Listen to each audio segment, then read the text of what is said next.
Welcome to the Wellness as a Way of Life podcast, your one-stop, all-encompassing source of wellness, knowledge, wisdom, inspiration, and motivation. Here we teach you why not all wellness trends are for you, how to figure out which ones are, how to best adapt them for your personal wellness toolbox, and how ultimately to integrate your wellness practices so fully that they become to feel like brushing your teeth. A foundational part of who you are and not a check mark on your to-do list. Here we know that in order for health and wellness to be sustainable, we need a less is more approach, leaving the information overload and tips overwhelm behind. I'm your host, Megan Swan, creator of the Wellness as a Way of Life course and the Sustainable Integrated Wellness Approach. I have more than a decade of experience in the wellness industry and on my own personal wellness journey, learning how to tune into and trust my intuition and drown out all the noise. As a certified IIN health coach, detoxification expert, plant-based chef, yoga teacher, and coach, I will help you distill down the information overload and feel more confident and at ease in your own skin again. So let's swan dive in.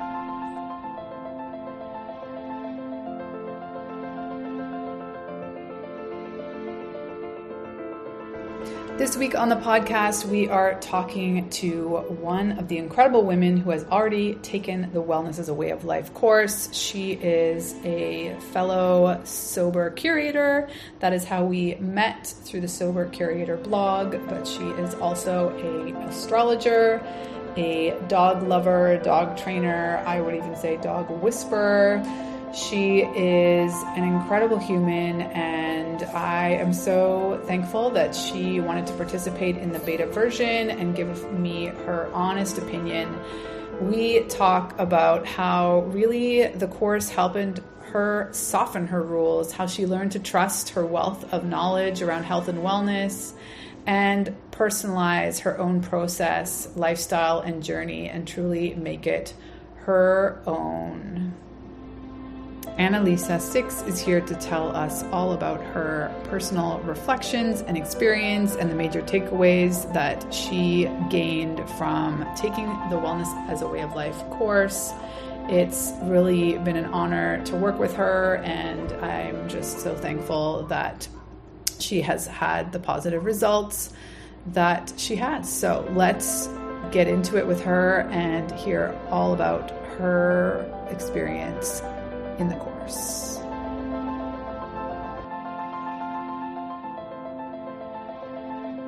Welcome, Analisa. I'm thrilled to have you here today to chit-chat about your experience in the Wellness as a Way of Life course.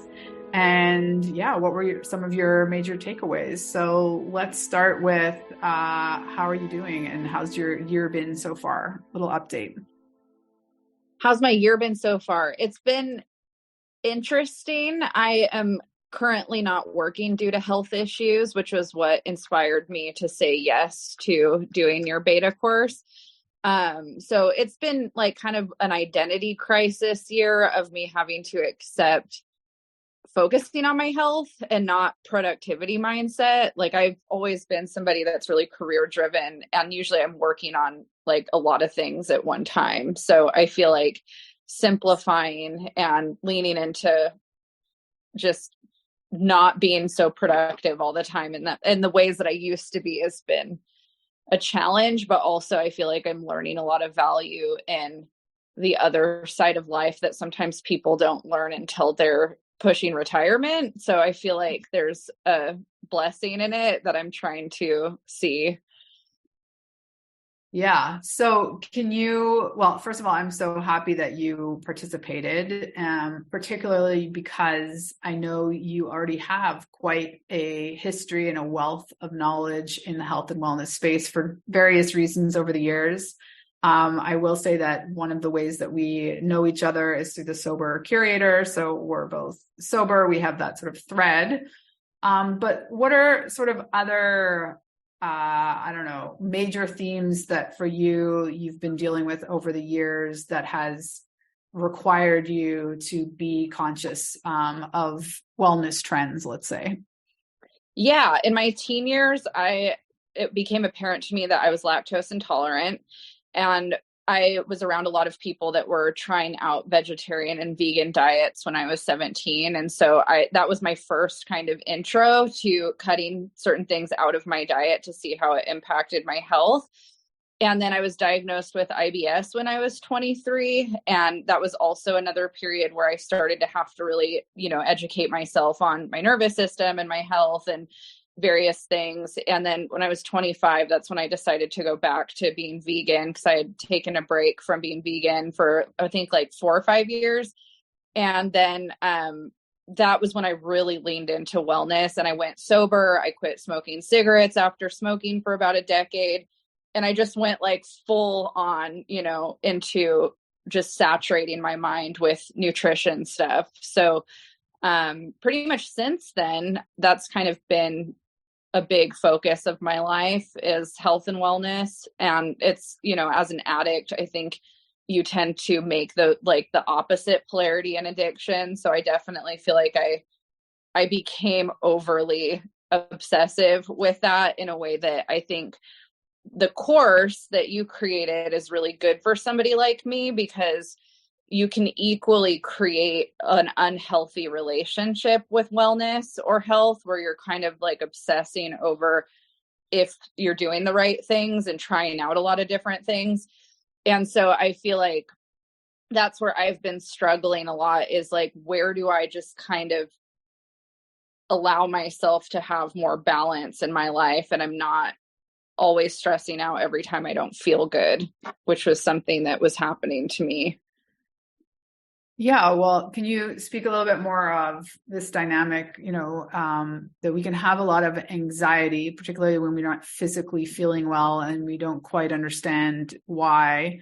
So we seek out comfort and security in some expert opinion or some new rules or some sort of like miracle solution that's going to make us feel secure again and not have to worry. But ultimately, to your point, we can sometimes take it too far the opposite way and find ourselves living with a lot of anxiety about trying to abide by these new rules that we've been given that we think give us more security, but maybe there's sort of like some wiggle room that we're not appreciating. Yeah, totally. I feel like for me, I thought, like, I had this perspective in my late 20s that if I worked out the right amount, I ate the right things, based off whatever I was reading at the time, that like I miraculously would never have a health problem, or like, that like my health was dependent on doing everything perfectly in this way. And I think that the thing that I've learned in the last few years that I feel like the wellness as a way of life course re-emphasized is like, health is a lot more than just what you're putting in your body or how much you're working out.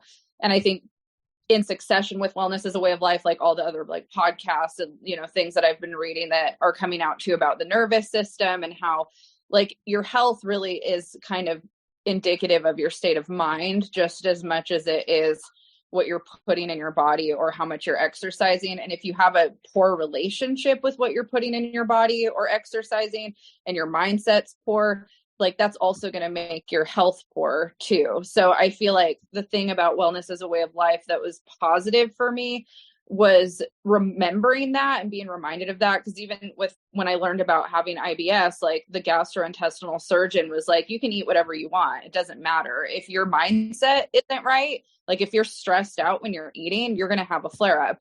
And it really upset me at the time, because I was like, well, you are a doctor, you should still be promoting like a nutritious diet. But at the same time, it's true. Like if I'm stressed out and I'm anxious, or if I'm not doing things in my life that promote good mental health, I could be eating a really healthy, nutritious diet and still have an IBS flare up. And so I think for me, this kind of time period and looking at like holistic health has been about those other sides of health that don't always have to do with diet and exercise. And also having like, I now, because of the course and kind of our one-on-ones, I don't really have any judgment towards my food intake anymore. Like I feel very much like I'm doing all the right things and have the right skills for that.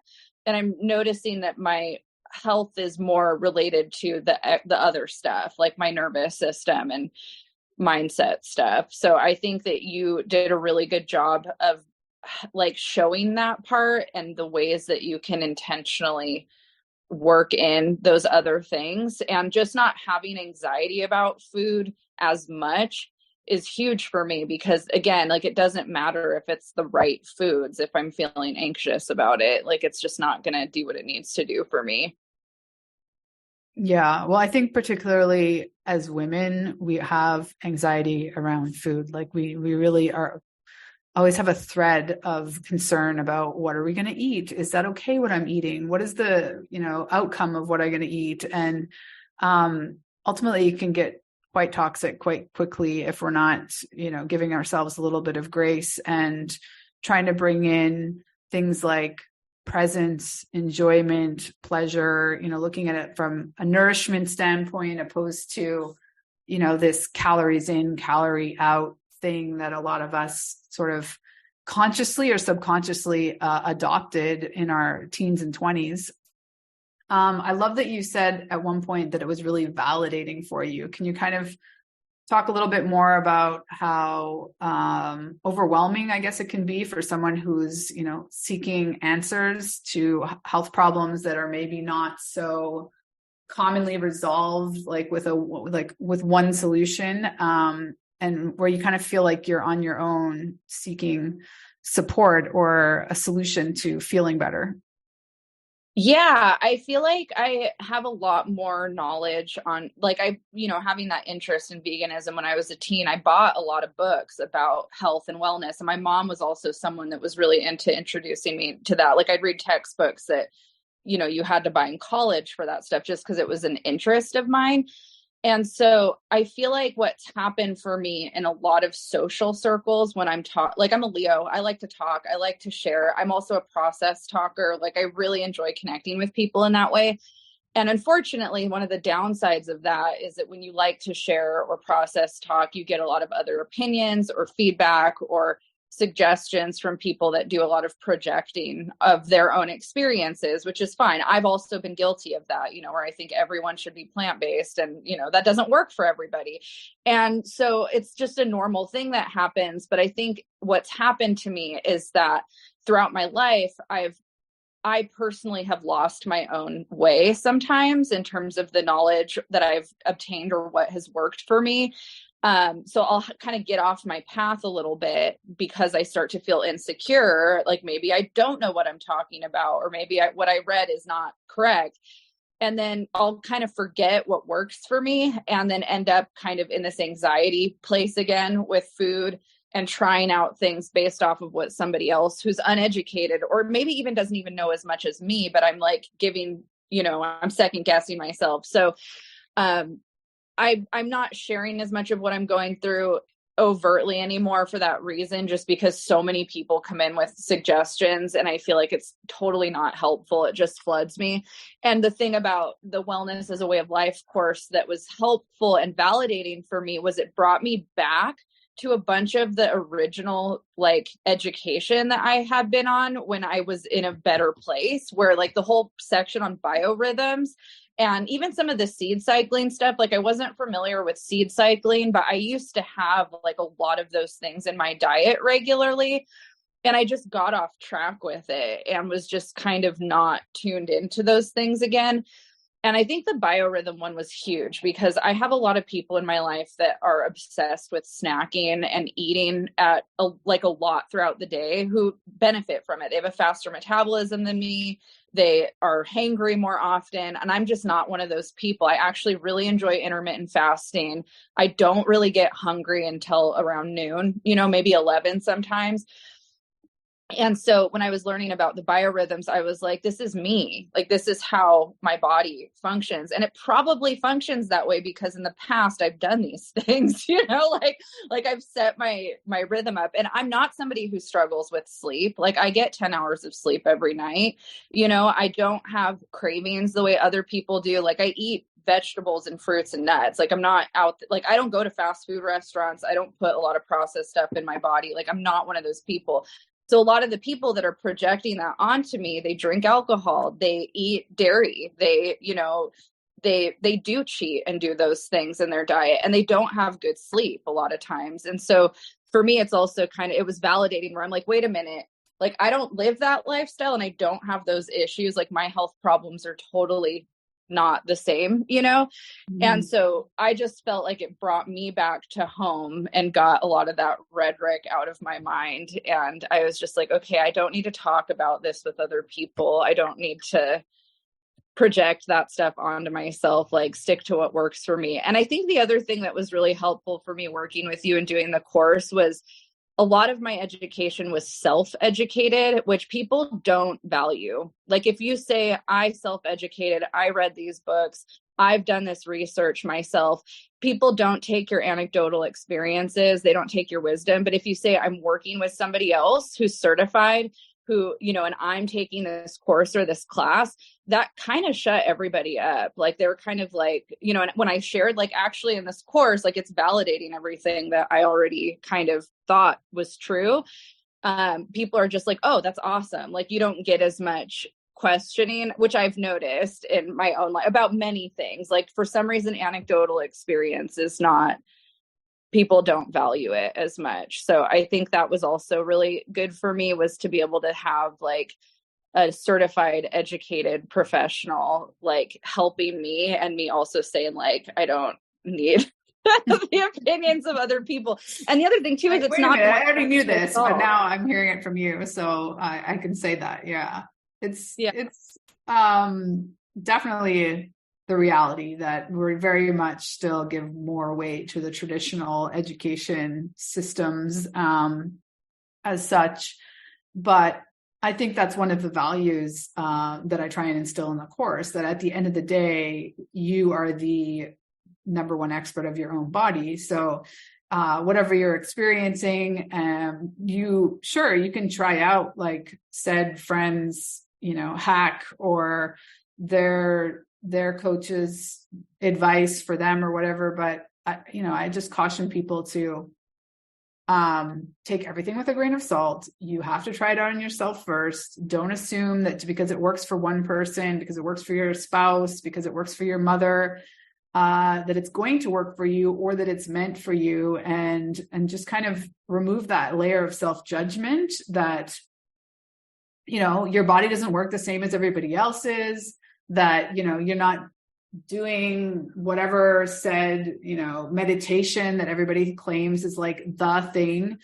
You're not doing it. You don't need to do it. You're fine. You know, in your case, you're like walking out in the most amazing nature every day. Like everybody has different ways of, you know, checking these boxes, if you will. But at the end, it's really hard, I think, sometimes, particularly in our more inner circles and with family dynamics, to sort of hold our stance on what's best for ourselves, especially when you've, you know, done the research yourself and they, you know, are just not giving the weight to the information.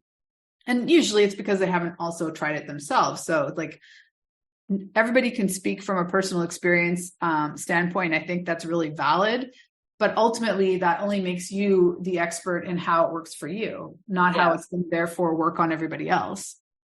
Well, and that was the thing, like I was nervous about signing up for the course because of that. Like, I was like, God, I don't know if I need like one other thing kind of doing this in my head, you know, but the opposite happened. And I was really grateful that I pushed past my insecurities with it, because your approach to wellness, I feel like after all of my years of like this kind of roller coaster of figuring stuff out, I feel like where you're at, you know, with the course and the holistic part of it is where I've gotten to in myself. Like it's not one size fits all, you know, which a lot of wellness programs and people lead you to believe that if you just do what I did, you'll have these results. And that now is super red flag to me, you know, like that's just not how it works. And so it was really refreshing to be in a group with different individuals experiencing different things that work for them, and to have this like respectful, open dialogue about it, where it wasn't like, oh, well, you need to do this way in order for this to work. Like, why aren't you doing it this way? Because that's just, it ends up being very punishing for people, not very reinforcing. And so it just felt like a very supportive space. And I felt like I had a lot of room to continue to do what works for me, but also got a lot of additional education on things that I hadn't tried, you know, that were really fun to learn about. And seeing also your different ways that like you do things was also just fun to learn about. Like some of the other like hunting and those little things, you know, was just fun. I love all that kind of stuff. So that was really fun. And I feel like you created a really supportive space, and it was all really easy to follow. And there's so much, like the amount of supplemental materials and research, like I've barely tapped into because there was just so much, which is awesome. Like, I think that you've really put a lot into it. And I think that it's for people that are probably in my position where you've done a lot and you feel kind of like you've just drowned in a lot of different things. I feel like the way that you laid everything out made it really easy to hear my own voice and lean more into the things that I enjoy and be less like, is this the right thing? And I feel like since doing it, I've also been listening to a lot more podcasts here and there that I almost feel like have been validating that too. So it does feel like the culture is moving more in that direction. And I think that it's just refreshing. Like, I'm just very much like, okay, cool. I'm glad that we're all getting to this place, maybe that it's not so simple. You know, good health is not so black and white. Yes. Oh, well, thank you for all your kind words. And I'm glad that you had the experience that you did, and that you have, you know, this takeaway, which I think ultimately is, you know, going to have a positive influence on you for the lifetime of all of the ebbs and flows of, you know, people that come in and out of your life claiming to know more about you than you do, without having all the history. And I think ultimately, I just want to empower people to feel, you know, that they can trust their inner wisdom, that, you know, we need to have our own agency, even though there's definitely a time and a place and importance of medicine 2.0 at certain points. But this idea that there's a one size fits all anything is just really problematic. And I'm wanting more people to just understand that you gotta figure out what works with you, drop the judgment, and then just allow it to flow, and not have a lot of anxiety around the rules and the dogma and the structures that maybe you picked up along the way you're not that conscious of anymore. Yeah, totally. Well said.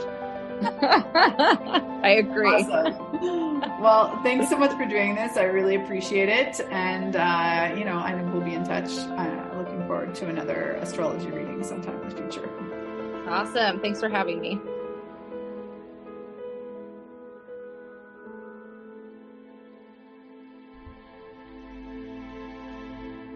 Thanks again for listening to the Wellness as a Way of Life podcast. As you know, we love bringing you valuable content that helps you improve your wellness. This podcast is sponsored by the Wellness as a Way of Life course. The course experience is the ultimate and only wellness course you need to have in your back pocket. If you're looking to feel more confident and at ease in your own skin with consistent energy, this course is the perfect solution for you. And the best part, as a listener of the podcast, you'll get an exclusive discount on the course. Just use the promo code WELL4LIFE at checkout to receive 10% off of your purchase. That's capital W, ELL, the number 4, capital LIFE at checkout. 8 incredible women have taken the Wellness as a Way of Life course and can attest to the massive value it provides. Consisting of 60 plus audio lessons, a dozen videos, the Wellness as a Way of Life workbook, and the Wellness as a Way of Life daily tracker, menus, playlists, readings, and the Megan Swan Wellness Resource Vault. It makes it the most comprehensive, less is more, holistic wellness course on the market. So if you're ready to take your wellness skills to the next level, head over to the website linked here in the show notes and enroll in the Wellness as a Way of Life course today. Hey there, one last thing I wanted to share with you. If you're enjoying this podcast, it would mean so much to me if you could rate and review it on your favorite podcast platform. It really does help us grow the show, and this being so important to me to get this message out to more women to help them optimize their wellness and ultimately their lives. This is my mission, and I would greatly appreciate it if you could support the podcast by rating and reviewing. Thanks in advance. Have a good one.